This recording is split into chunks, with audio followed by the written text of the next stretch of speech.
तो इनका छोटा भाई था, वो पहुंचा, वो अपना कुछ लगा उगा रही थी, तो पूछा कि है भाभी क्या है?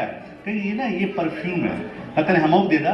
तो ऐसे हाथ फैलाया तो उनके हाथ में परफ्यूम रखी तो वो चट से चाट गया। जब चाट गया तो भाभी गुस्सा आ गया, उन्होंने खींच के थप्पड़ मार दिया। तो भागा अपने भैया के पास गया, बोला भैया भाभी हमको मारी है।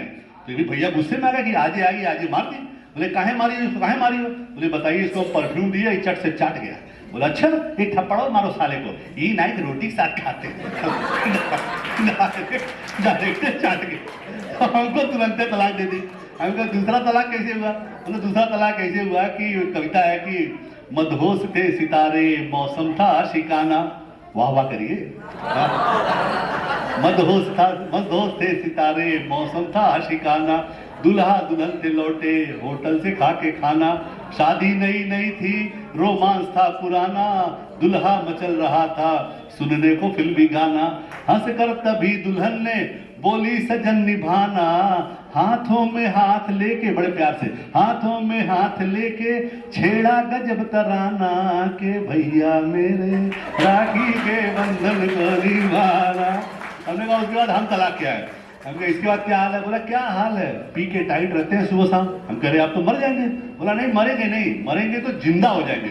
हम कहा ये कौन सा योग है जो मरने के बाद जिंदा हो जा रहा है, ये क्या मामला है? बोले नहीं मान लो मैं मर गया और हमको सब यार दोस्त हमको कंधे लाद के ले जा रहे हैं, एकाएक करथी हिलेगी और आवाज आएगी कि रोक दो मेरे जनाजे को, मुझ में जान आ गई है, साथियों जरा मुड़ के देखो पीछे दारू की दुकान आ गई है। हंसी मजाक की बात बहुत है। दुनिया का सारा सुख हम अपने स्वस्थ शरीर से ही ले सकते हैं। ये बहुत बढ़िया काम कर रहे हैं। बगल में देवरिया में देवराव बाबा के नाम पे देवरिया रखा गया था। लोग बताते हैं राजेंद्र प्रसाद जी जब बचपन में छोटे थे तो अपने पितामह अपने दादाजी के साथ उंगली पकड़ के आए थे, तब भी देवराव बाबा जी जीवित थे और वैसे ही बूढ़े थे, और 1980 मेरे ख्याल से उनका देह शरीर छोड़ा। तो ये शरीर इतनी महत्वपूर्ण चीज है। दुनिया का कोई सुख, अगर शरीर स्वस्थ नहीं है तो आप नहीं ले सकते हैं। शरीर स्वस्थ है तभी कुछ लाभ ले सकते हैं, और इसके अंदर अद्भुत क्षमता है। आप एक बैल को नहीं उठा सकते। कोई भी आदमी यहाँ बैठा हुआ कितना भी बड़ा बहादुर हो, एक बैल को नहीं उठा सकता है कि आप एक बैल को रख दें तराजू पे और आप उठा लें। लेकिन अगर एक बछड़े को उठाना शुरू करें तो 2-3 साल बाद, 1.5 साल बाद आप एक बैल को उठा लेंगे। इस शरीर में इतनी ताकत है। एक सुपर ह्यूमन करके एक सीरियल आता था हिस्ट्री चैनल पे, वो दिखाता था कि लोग 40-40 हजार की बिजली के वोल्ट को ऐसे हाथ में ले लेते थे। वो बताते थे कि हमने 4 वोल्ट से शुरू किया, 4, 6, 8, 10, 100, 200, 1000, 2000 करते करते हमने 40,000 छू लिया। ये शक्ति इस देह में बहुत शक्ति है। इसको एक तरफ लगाइए। युवा पीढ़ी हमारी इस समय भटक रही है, भटकी है। भारत के 65% लोग 35 साल से कम के हैं।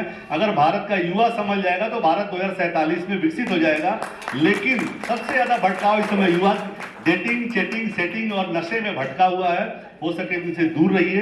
अपने माँ बाप की बात मानिए। माँ बाप के आशीर्वाद के बिना और माँ बाप को दुनिया के किसी देवी देवता की पूजा कर लीजिए, अगर आपके माता पिता आपसे असंतुष्ट हैं आपका भाग्य कभी अच्छा नहीं हो पाएगा। दुनिया के किसी देवी देवता की पूजा मत करिए, अगर आपके माता पिता आपसे संतुष्ट हैं आपका भाग्य अपने आप आगे बढ़ता जाएगा। माता पिता को नमन करिए, उनको ऐसा करिए कि उनको गर्व का मौका मिले कि जिनको सर्टिफिकेट मिल रहा है। किसी माँ बाप को कुछ नहीं चाहिए, माता पिता को बस एक बात चाहिए कि उसको ये जाना जाए कि ये फलां के माता हैं, फलां के पिता हैं।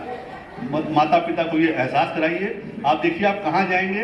नशे से दूर रहिए। बस इतना ही कहना है, बहुत ज्यादा बोल चुके हैं। धन्यवाद जितेंद्र जी।